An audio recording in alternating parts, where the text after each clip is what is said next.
Hello, everyone. This is my first movie review ever, and I am going to be reviewing Tyler Perry's Divorce in the Black.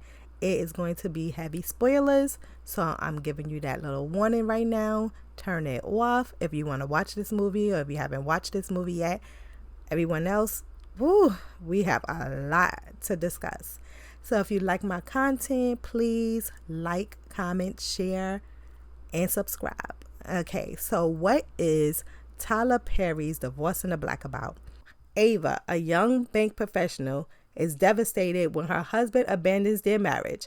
She's determined to fight until fate intervenes, revealing the wicked deeds that once upon a time sabotaged Ava's destiny to connect with her soulmate. Okay, when you look at the reviews, when you look at all the trailers and stuff, it looked good. It looked like it's gonna be good, but straight out the gate, this thing is just bad. It's just so bad. Okay, so they start off. They're at a funeral. Ava is and her husband is Dallas. Her husband name is Dallas, and they're at this funeral with the family. Her father is the one that is doing the funeral, him and his wife. So they're sitting there and he's talking bad about this family. He's a pastor, but he is talking bad about this family. He's talking about this boy. He's not a boy, he's a grown man. But the son that is being buried, he is talking about how horrible the family is, how this man is going to rot in hell. He is probably in hell right now. So of naturally that would infuriate anybody, any parents, anybody related to him, because why do the service if you're gonna talk so bad about him? Then not only did he talk about him, he's talking about how the other kids, like one of them dropped out of school in the fifth grade. He said that the family, the sons have just been walking around the area and living in this area for years, and they've been stealing, raping, maim. That's how he said it: stealing, raping, maim. And then in fact the man that's dead, he is dead because he came out of jail and then he went to rob a church person, someone from the church, an elderly from the church, and she shot and killed him. And that is why they're at the church now. Now, he's supposed to be doing this for free. They're burying him for free. They're helping out the family because apparently they don't have money to do this themselves or whatever. So Ava thinking she's doing a good thing, having her father do this church thing and bury this man, and he's just going off about him. So the mother gets mad and everything, and she gets up and she's, of course, naturally telling him off or whatever. And she's getting to the point where she's like, you know what? We don't need y'all. We don't need y'all money. Y'all always been coming down on us and our family. Y'all always give us a hard time or whatever. She said, we don't need this. What does she proceed to do? She starts taking off her clothes. Okay. She starts stripping. And I'm like, what is going on? So she strips and she throws down her clothes. She tells the mother, she's like, I don't need your hand-me-downs. I don't need none of this. So I'm just like, okay, now she's a bigger woman and everything. The mother is not her size, but yet these are her hand-me-downs. Okay. So she's like, I don't need your hand-me-downs. She throw them things to the ground. Then she tells her boys, she's like, get your brother. Let's go. So they go, they're like, what? She's like, get your brother. So they go to pick up this casket to leave. And she's like, no, get him, leave the casket. I cannot make this up. I'm just like, oh my God, this is so bad. So Ava's like, Dallas, like her acting is so horrible. Like you would think she was never an actress. Like I cannot believe that the way she was acting in this movie. I was just like, I can't. Not saying she is the best actor anyway, but I don't remember her being this bad. But anyway, there's no emotion there. So they take the man out of the casket. They carry him to the back of their pickup truck. And he is like clenched fist. Like this is how he was in the casket. With clenched fist and stuff. And it's just crazy. So they throw him inside the truck or whatever and they leave. Okay, so they take him and they go to bury him on their land like they buried everybody else on their land. So Dallas is sitting inside the truck, an old work truck that him and his brother had worked on, I guess, years ago. And she finds him and she gets in the car. Now, mind you, he is not looking at her. He, in everything, every scene, he doesn't want to look at her. And he has this same expression. It's just such a weird expression. It's just so overacted and just trying so hard to be upset with her. Like, we can't understand that you don't care for her at all, whatever. But anyway, he overacting his face. His face is all scrunched up or whatever, and she gets in the car and she's trying to console him, and she's like, oh, I remember this truck, you and your brother used to work on this. And she was like, and you got oil, you end up getting oil on your suit and everything, and you were so mad. And then she's like, and then we thought it was funny until you put oil on my dress. And then she was like, you were so mean. And I'm just like, so you knew he was mean? Okay, but anyway, and he's like, what are you doing? And he's like, he couldn't care less about what she's saying. He was like, I don't want to hear from you. I don't want to hear this right now. You could leave. And she's like, but we came together. And he's like, I don't care. I told you to get out this truck. I don't want to be around you. I will yank you out this truck. I will pull you basically out this truck. And I will. So she gets her behind up and she leaves. And she falls asleep inside her car or whatever. The mother comes banging on the door on the door of the car, and she's like, why are you still here? And she's like, well, I'm waiting on him. And she's like, he gone. Like, you can get off my property. So she leaves to go find him. He's at some bar, with pool table with his brothers and stuff like that. He's drinking again. This, mind you, all in the same night. And he's drinking again. So she goes and she's like, come on, let's go. You got to work. And the other brother's like, you always trying to take him from us. You don't need that job. Tell her his brother he don't need this job. Like, what? What are you supposed to do then? How you supposed to pay the bills? He don't need the job. So she's looking at the one brother, Morris, which is like the only brother that shows her any. He's not really respectful to her, but he listens to her. Like, if she says, can you please, help me with him, whatever, he'll tell him to do something that whatever she says, like, go ahead and listen to your wife or whatever. So she's like, Morris looking at him like, he needs to work or whatever. And so he's like, go sit in the car. I'll have him come out there to you, whatever. So she does. She's leaving and everything. And enters Benji. This is supposed to be the heartthrob. This is the one that, you automatically know that she's going to be with and everything, because he's all in her face. Like, this is when the sexy one's supposed to enter or whatever. So they outside and they're talking regular. He comes out and he is upset. Like, oh, this dude again. Here he go again. First time we're seeing him, and here he comes. Him and his brother surround him. I guess we need to put him in the hospital again. It's just like, okay, y'all don't like each other. Y'all got friction. We get it. So, boom, he's pointing. He does this 2-finger point. It's almost like, The Color Purple, where she's like, everything you touch gonna turn to crap. Until you do right by me. That finger, them 2 fingers, he puts these 2 fingers and he's like, don't look at her. Don't look at her. Like, and everything. He does this throughout this movie. This is the basis of his acting, is this scrunched up face that don't want to look at her and everything. And this 2-finger point is crazy to me. So he does that. And he's like, don't look at her, whatever.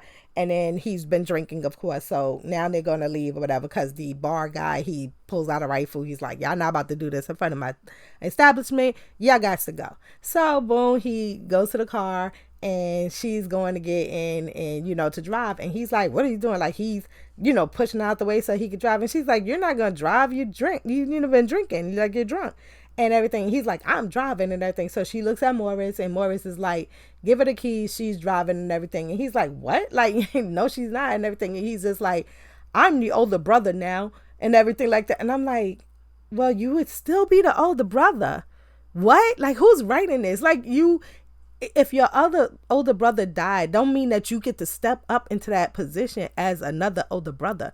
You're just the older brother regardless, because you're still older than him.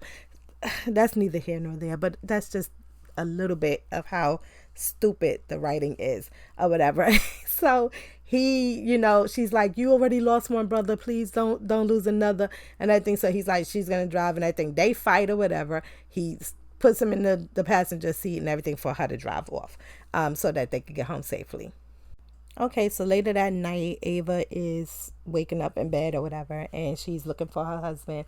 She goes in the bathroom, and he's in the bathroom asleep or whatever, because, he was drunk, and he still got on his suit from the funeral.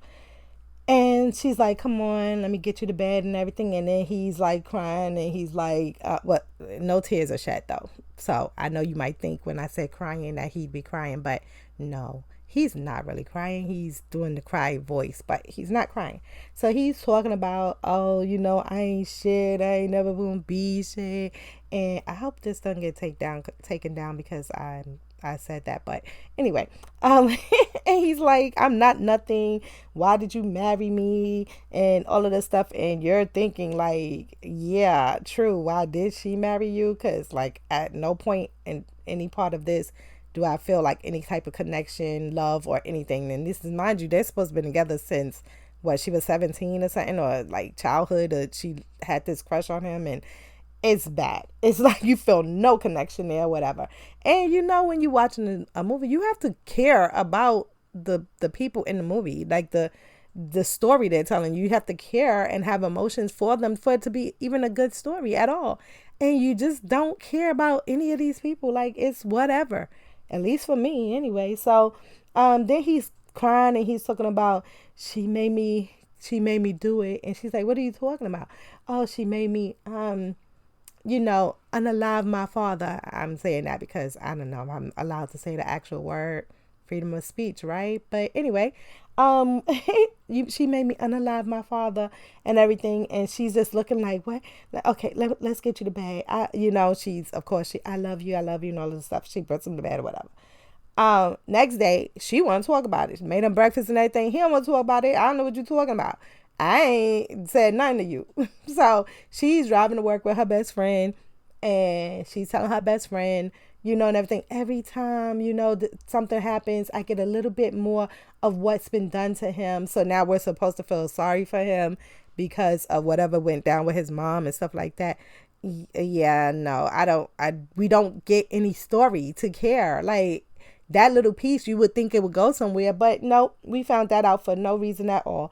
The best friend is just like, girl, bye. You cook, you clean, and you work, and you do everything for him. I don't like it. I don't like it because he's just nasty to you, he's bad to you, or he's mean to you, or whatever. She just don't like that she cooks and cleans and stuff for him. At least that's the way it's written. And I'm just like, you don't do that for your husband? But apparently not. So that's their talk on the way to work. So yeah. So then they're supposed to actually be going to have like this dinner with her best friend, and her best friend is married to his best friend. So they're going to go have dinner, whatever. Dinner reservation is at 7. She gets home from work like maybe 5:30, I think it is. Somewhere. It's well within enough time. And he's like, okay, well, did you hear about the dinner? And she's like, yeah. And he's like, you ready? She's like, I just got in. Can I go shower and stuff like that? And it'll take me like 45 minutes and I'll be ready. We, reservations at 7. We're fine. She goes, gets ready. She actually does it in like 35 minutes. So she comes down. He's gone. He done left. Went to the restaurant and everything. And do he walk in like somebody with some common sense? No, we just got to get another obnoxious scene of him coming in, talk about something, give me a drink, and rude already. As soon as he walks in, keep him coming when he gets a drink and stuff. She comes, the friend is like, where's my friend? Where's Ava? And I think, I don't know. I left her. She was late. I don't care. Like, I left or whatever. So Ava comes in right after him. Now, I don't never see this second car that he's driving the same. Well, at this point, I don't know how he got to this restaurant or whatever. So she goes outside to call her and everything. And then she's like, oh, I see you. Okay. So they go inside, and he's already an ass. Okay. At this table, he's, loud, telling the waiter to keep bringing him drinks and stuff. And he's just rude to her again. He don't want to look at her. He's sucking his teeth. And she's just like, let's just make the best of this. Let's just have a good time. I don't want to ruin this and everything. And of course, he wants to ruin it. So he's just like, I don't know the last time we had a good time. And she's just looking like, okay. And then he's like, you know what? I'm done. I want a divorce. Just out of nowhere. I want a divorce. And Ava cannot muster up a tear. Y'all, she can't muster up a tear to look like she's sad at all. So he leaves and she's driving with her friend, and they must have poured some water on this child's face because finally there's some tears. We ain't seen them come from her eyeballs though. They just there's just wet stuff on her face. It's not from tears though. I'm gonna tell you that right now. So anyway, they're driving, and the friend is driving her home, and her husband is waiting for her at Ava's house and everything. So she goes in. She wants to stay, but Ava's like, no, girl, you go home. I'm okay and everything. I'm going to get through this and all of this stuff or whatever. And so she was like, okay, I have this letter. I have this paper I wanted to give you at the, after the funeral. But, my husband told me not to, but I wrote down some things, girl. I wrote down some stuff about how bad he's been treating you and all the things he's done over the years. She wrote that down on paper, and she's like, I know what he's done to me. I've lived it. And she's like, no, I need to write it down because sometimes it's better to see it on paper. And I'm just like, what? Oh, okay. So she leaves this paper. Ava takes it and she goes to her mama's house. Oh, wait, but let me backtrack a little bit, because their conversation in the car on the way to her house and everything, she's telling her about, what, her and her husband spoke to her in Dallas, the things that he would say to her. And he's told her, like, she spent all her good years with him in her 20s, when she was young and beautiful. And of course, the friend is reassuring her, you're still beautiful. Like, you're still, you still got it together. And she's just like, no, but I mean my good years, my 20s. Now I'm in my 30s, pushing, about to be 40. And you know what he told me? He told me that he wouldn't want me once I'm 40. He don't want no 40-year-old poo-tang, okay? This girl, she told her that her husband said he don't want no 40-year-old poo-tang and everything, and said no man wants 40-year-old poo-tang. And he gonna leave her, like, once she turned 40. She's like, he's gonna leave me, girl. No, he's already leaving you. He told you that he wanted a divorce. Like, already, y'all just left there and he said he wanted the divorce. So why does that even matter about the 40? You wasn't about to make it to 40 with him anyway, regardless of what you was doing for him, because apparently he didn't want you once you turned 40. Okay. And then she said, it was supposed to be us forever. No, it wasn't gonna be y'all forever, girl. He told you he gonna give you to 40. And then he was done. So it was not going to be no 40, forever. So it was going to be up till you 40. So that's just ridiculous. That's just the dumbest thing. He just throws the dumbest things in here. I just can't. Tyler, I cannot. If you're listening to this, I don't know why you would ever listen to my review, but that would be awesome because I love some of your other stuff. But anyway, okay, let me wrap it up. Okay, so she takes the letter and she goes to her parents' house or whatever. So next day and everything, her mom is like, your dad heard you come in, blah, blah, blah. Everything okay? And, so she's, basically crying and, talking about, that they're getting a divorce and stuff. So she goes to the store with her dad, and Benji is there. Dad set it all up. The pastor that was talking about the other kids and what they did, which naturally, like, yeah, they were bad. Okay. If that's what they were doing. Yes. Okay. But then you're trying to push your married daughter onto this other man who's divorced, and you're trying to set them up, and she ain't even divorced yet. So I'm just like, where's your morals? Like, you cannot be having to stand on a moral high ground and you trying to push your daughter to talk to this man while you're married. Okay. What? Anyway, there's no chemistry between Ava and Benji either. Okay, none. Zero, zip, zilch. Every time she sees him, she wants to do nothing but get away from him. And not just because her husband don't like him or whatever. She's at this point knowing that she's getting this divorce or whatever. So at this point, like, it's just, she don't seem like she messes with him. Like, she's like, I gotta go or whatever, and why you keep pushing me in this man's face and blah blah blah. And I'm just like, for real, because at this point you have him looking like he's a stalker.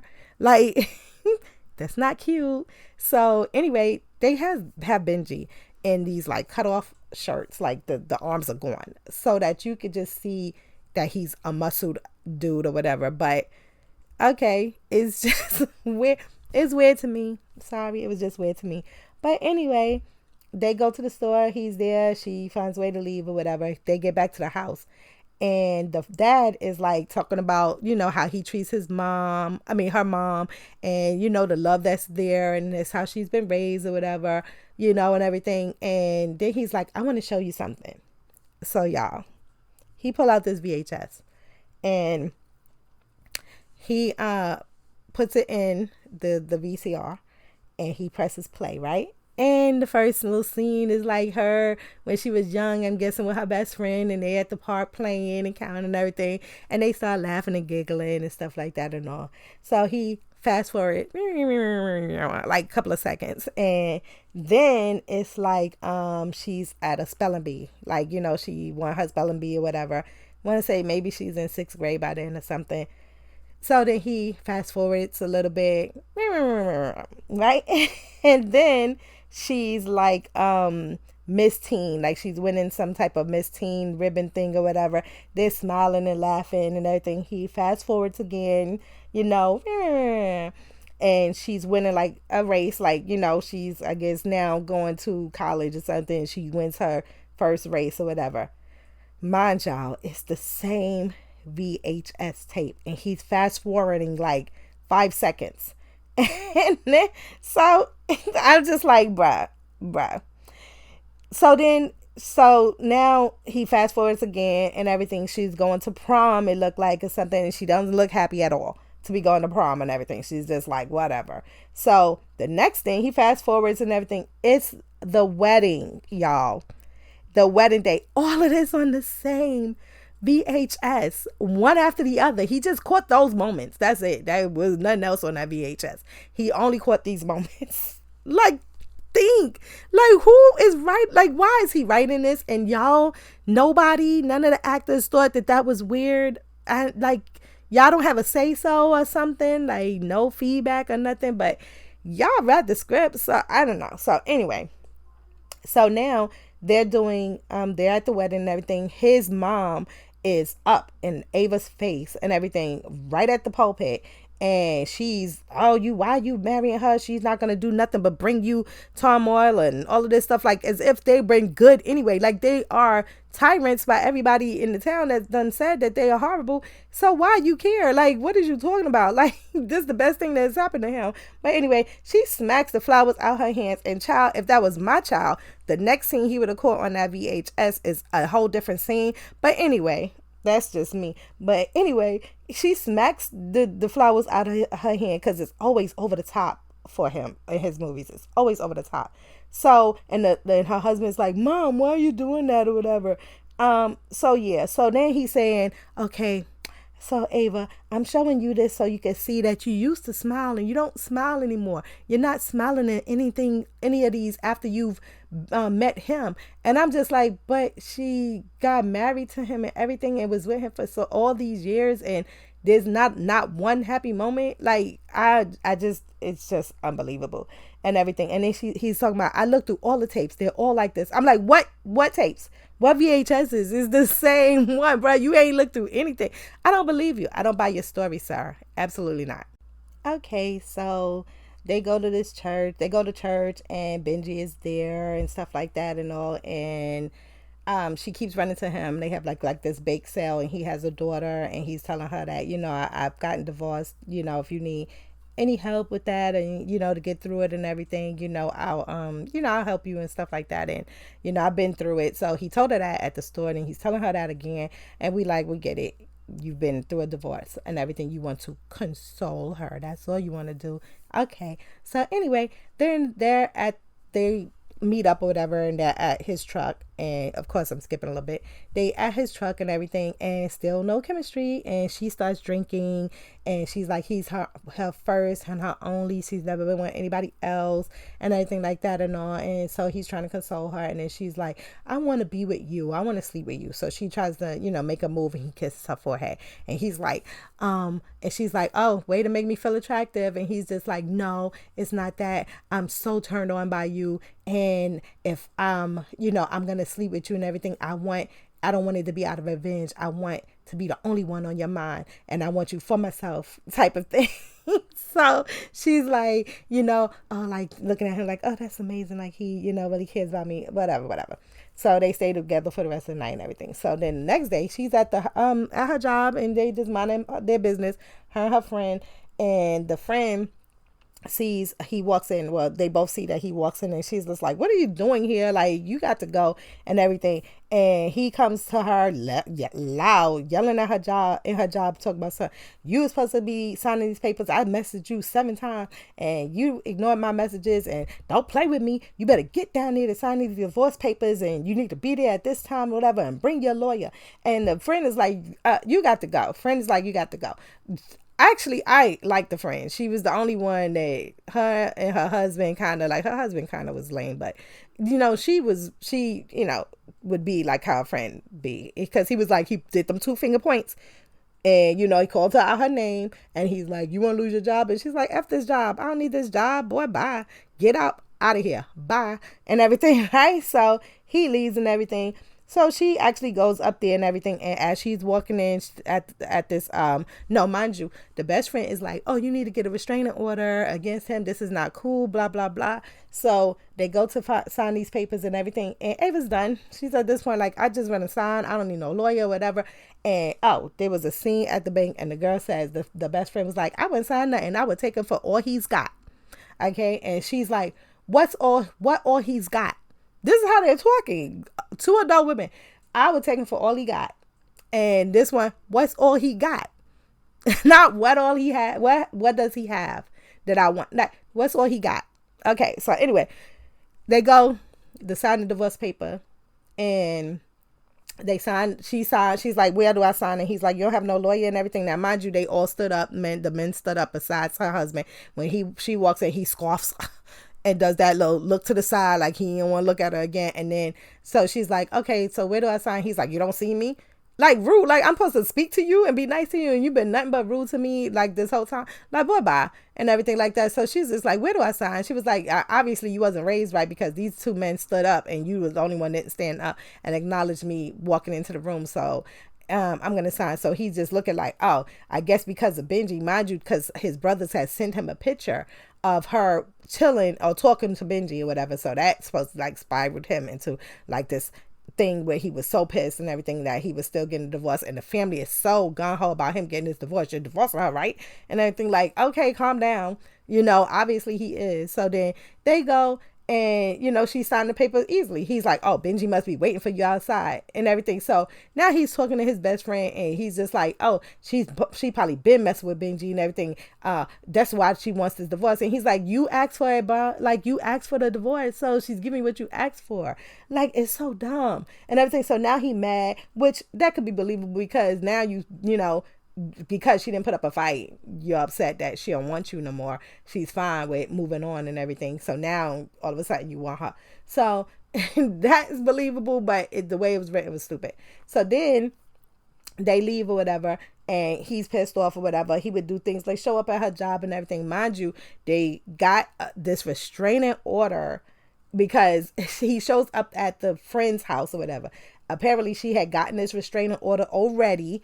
Within this same day, she got this restraining order. So when he shows up at the friend's house and stuff, she's like calling the cops and everything. My friend has a restraining order against him and everything. And I'm just like, wow. So Tyler, we don't live in the same world where we know it's kind of hard to get a restraining order. And it's not just so simple as to just say, okay, I want a restraining order, and you have it the same day. No, we don't buy that. Stop it.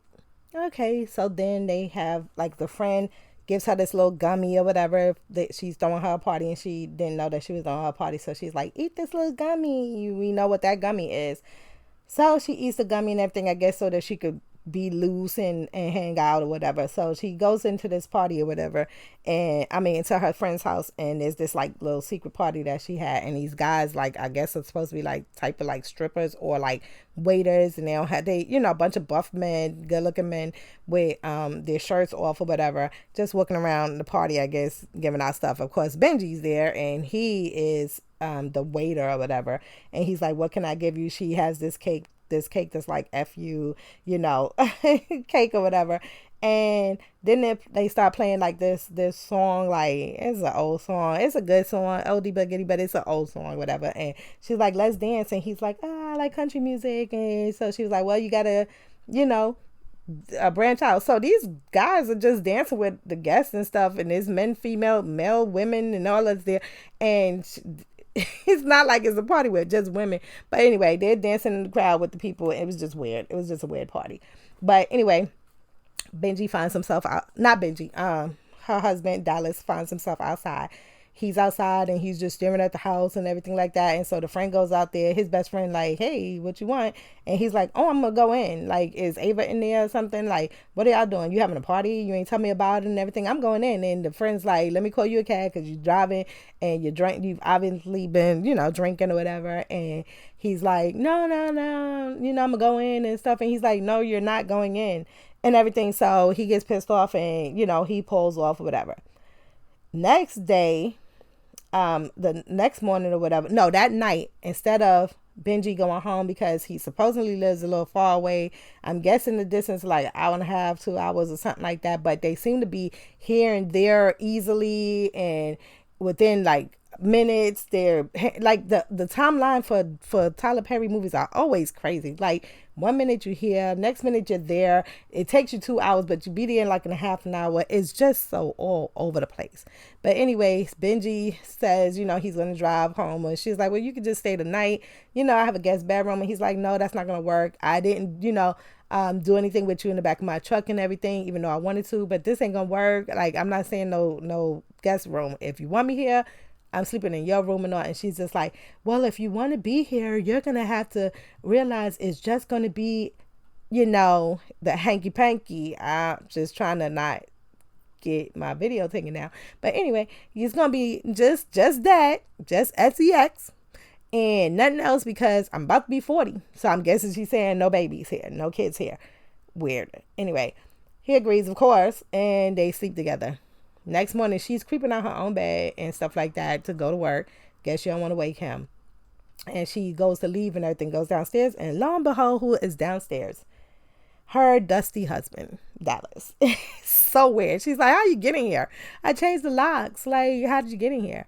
And he's like, goodbye. Like, I could get up in what I want. This is my house and everything. He's just eating cereal downstairs. Never went and checked. He said, I only been here about 20 minutes. Never went upstairs looking for a nut. He just came in and made him a bowl of cereal and was sitting downstairs eating it. Okay, so she's like, well, you got to go. Can't be here and everything. And he's just like, what are you talking about? I decided to give you another chance. I got my stuff in the truck and I'm about to move my stuff back up in my house. And we about to be together and you got some making up to do. And she's just like, boy, bye. You brought out the bitch in me. This not about to happen. You got to go. And he says, you know what? I'm not. I'm going to go upstairs and take a shower. Broad daylight. So you came over there funky, like that you just decide that you're going to go upstairs and take a shower. It's so dumb. Like this writing is so stupid and everything. So, I mean, it would have been better if he'd have caught them upstairs. Like, anyway, so he goes upstairs to take a shower and he sees Benji in the bed and she goes upstairs, Benji. And that's like, so he jumps out the bed and everything. Dude almost beat Benji up, even though Benji is like, got these big old arms and stuff that they keep showing that with these little cut off shirts and whatever. So they fight, they tussle, whatever. They get to tussling and everything like that and all. And Benji gets the upper hand, puts him to sleep and everything. And this is the only part of the movie that's a little bit enjoyable because she starts spazzing out and she's dragging him down the stairs like, get your, you know, funky something out of my house. And she's dragging him out. She's like, I got this. Like, because Benji's looking like, you're right. And she's like, with superhuman strength, dragging us out the house. And then she's like, help me. And so he picks them up. They throw him in his truck and everything. Like, peace out, bye. You got to go and everything. And she leaves and tells him that the door can lock on the way, on, you know, behind him when he leaves. And she's gone to work or whatever. So she leaves, she go to work and everything like that and all. And Benji somehow is in front of her door. Mind you, in front of the job. Now, she didn't get there yet, but Benji beat her there. And the girlfriend, she sees him out there and she tell her husband like, why he out here? She calls him like, I don't like that and everything. So the husband goes, he's like, I'm on my way up there and I'm not too far. So he addresses him like, you can't be out here, like stop it. And he's like, oh, you knew she been sleeping with dude? And he's like, stop lying, you know she hasn't been, and everything. You wanted divorce, she gave you the divorce, and that's what that is. There was never nothing before that and everything. Of course he don't believe him, or he knows, but he's just being retarded, being a stupid dude or whatever. So he's like, you gotta go and everything like that and all. So she shows up at work and she's like, girl, this is not good. Like the best friend's like, this is not good, he's outside and all. She's like, I ain't afraid of him, it's fine, he do whatever. And you know, I don't think he's gonna do anything. So she's just like, okay, I don't buy that and everything, but they let it go. Okay, so Benji, he goes home or whatever, and the cops are there and everything like that and all. He has like a farm and everything with these animals and stuff, and apparently dude in this whole little bit of space of time went and killed his animals and unalived his animals. Well, you know what, I already done said it anyway. But yeah, so there's like really no sadness for these little animals that are gone or whatever. So he's telling the cop, you know, that it was Dallas or whatever, and he's like, well, you don't have any proof, you have video? He's like, no.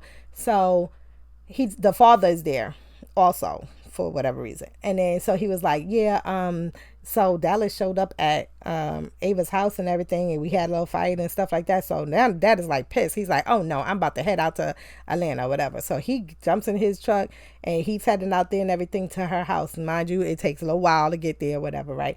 But he gets there and he's calling his wife and he's like, I'm gonna be home before dark and everything, but I'm about to go to her house and stuff like that, because he showed up there. So the mother is in the supermarket, and so she's like, okay, well, you know, just be careful or whatever. So mind you, the dad gets to Ava's house and that thing. By the time she gets off work, y'all, this man has changed all the locks in her house, on her big huge house, done changed all her locks, and then installed cameras and everything. This old pastor went and did all of this, installed cameras, he changed the locks, whatever, and still got to get home before dark and everything. She walks in, he got like an arsenal of guns that he's like, you gonna have to put all around the house or whatever. So she's like, is this necessary? And he's like, yeah, you gotta be prepared, whatever. So she, you know, then he's like, I gotta get home because I told, you know, your mom that I'll be home before dark. Mind you, she's in the supermarket now. Now Dallas done went his behind all the way over there to where they live and meets her in the supermarket. Is like, you always shop here at this time. Oh, you think you know you never break that time or whatever. So now he approaches her, puts his hands on her, kind of like you know yokes her up, like not beat her, but you know he addressed her and everything. So she's scared. She runs out the store, whatever. By the time her husband gets home, he goes and he's like, he storms in, he's going to get a gun. And she's like, what are you doing? And he's like, he put his hands on you? Oh, no, I'm going to handle this and everything. And she's like, no. He's like, so-and-so from the supermarket told me what he did. All in the same night. This is dark now in this small town, whatever. And she done told him what had happened to his wife in the supermarket, whatever. So dumb. So he goes over to the land, to Dallas home. Dallas is now home, and Dallas comes walking out all stupid looking and everything, and they address him or whatever. And as he's pointing his gun at him and you know saying, don't put your hands on my wife and don't you ever come over to my daughter anymore, the brothers gather around looking crazy. Y'all need to see how this one brother is holding his peace. It's so weird how he lifts it, and you would have never thought he ever held one in his hand a day in his life. It's awkward. It's just it's weird. So they have an altercation. The dad gets shot in the leg, and they take him off to the hospital. I mean, they leave him in his truck, or he dragged himself back to his truck or whatever. And he ends up, they get there. Ava and Benji gets there and everything, and they take her dad to the hospital and everything, and they're saying it don't look good, and they're telling the sheriff and everything that she knows that it was Dallas and everything, and he's still, again, there's no proof. And I'm like, wasn't he on their land? Like he's right there. He was on their land. So what happened that he was no longer on their land and there's no proof, and he has to wake up and tell him that it was him, that they did that to him and everything. Otherwise, he can't do anything. And I'm just like, this is dumb. If you at this point you don't notice this is dumb, you should know by now this is dumb. I'm sorry this review is so long, but it's so much. It's just so bad. Like so bad. So, in the midst of being at the hospital and everything with her dad and everything, she's at the point where she is highly upset. And she calls Dallas and she's like, "Did you do anything to my daddy?" And he like, "Girl, no, what are you talking about? I don't know what you're talking about, whatever." And she's just like, "Oh, okay." So, while they're talking, the mom and Benji in the hospital, she disappears and everything. So now he's calling her around. He's like looking for her. I don't know where she is and everything. Can you check her house and stuff like that and all? Well, of course, she's not over there near you. She's home and everything, So he calls her and she was like, "I got this. Don't worry. Like, everything's going to be fine and all." So she had called Dallas and she says all kinds of things. "Benji's better than you. You sucked. I never enjoyed anything with you. He's like the best thing that ever happened to me." Like, of course, goading him to come there to the house. And she's like, "We're home. Like, we're at my house and everything." This dum goes there and everything. And it's kind of like all the other things where they're trying to set up the person to do things to them so that they can have a reason to end them, basically. And this is how the movie ends, with her saying all kinds of things. Now, mind you, he came in there with his piece and he puts it on the counter, and she's still mouthing off because he, at this point in this whole movie that he's so super abusive, has not put his hands on her. He's just been a dick to her or whatever. So, which of course still emotional abuse is abuse. I'm not taking that lightly and everything, but it just was not enough for them to try to make it seem like it's been so bad. Like what? Oh, the mom that had read, I forgot that part. The mom read this list of things that he had done to her and everything, and she's crying uncontrollably. That was the only way that the mom knew what was going on with her, but whatever. That was way in the beginning and everything of the movie. Sorry, forgot that part. But anyway, so she's saying these things and he's like, he's getting more and more upset and everything. So he, of course, starts attacking her, and, that's what she wants. And she's still saying more things and he's attacking her again and everything. Then he goes over to the fridge and he opens up the fridge.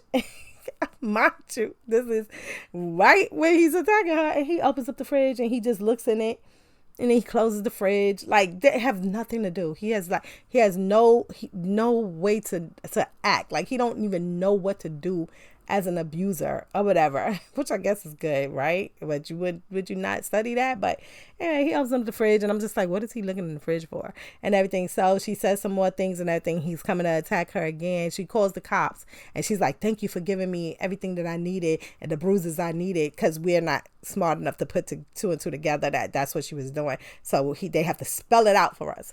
"Thank you for giving me the bruises I needed and everything." And she calls the cop. "My husband, he broke in here and he attacked me." And then she hangs up. "Come to my house," or whatever, hangs up and everything. And as he walking towards her again, she just pulls out this shotgun out of nowhere, like I guess was on the floor in the kitchen or up against the counter. I don't know. She pulls it out and everything. He comes towards her and boom, she ends it. So yeah, there you have it. This is the whole movie. If you made it this far, guess I did something right. I don't know, but it's bad, y'all. It's bad. Okay, so this is my first review ever, like talking on on YouTube and everything. So don't be too harsh. But I do want to know what y'all think. Tell me y'all thoughts, anything that I missed. I don't think I missed anything, but comment down below. I like a good, debate or conversation. So let me know what y'all thought about this movie. I myself will not be watching another Tyler Perry movie. I just cannot anymore. I'm not going to give him my views because he don't care whether he gets a good review or a bad one. He's obviously not going to change anything anytime soon. And this is not to knock his whole career because there are some good ones, but this just is not it. He needs to stop unless he hires people that can write And we're tired of the same story. We're tired of the same bull. Y'all didn't even try. I feel like he filmed this within 2 or 3 days and that was it. Like everything is always so rushed. It's a mess. It's like stop being cheap. Okay, please stop being cheap. Like, you're not paying for makeup artists to do scars on their face and everything. It just bruises just show up all weird in spots, red, and just don't look believable at all. Cut slits, all of those things. It's just weird. Like, just stop it. Stop the madness, please. Stop it. But anyway, if you enjoyed it, tell me why you enjoyed it also, and y'all have a great day.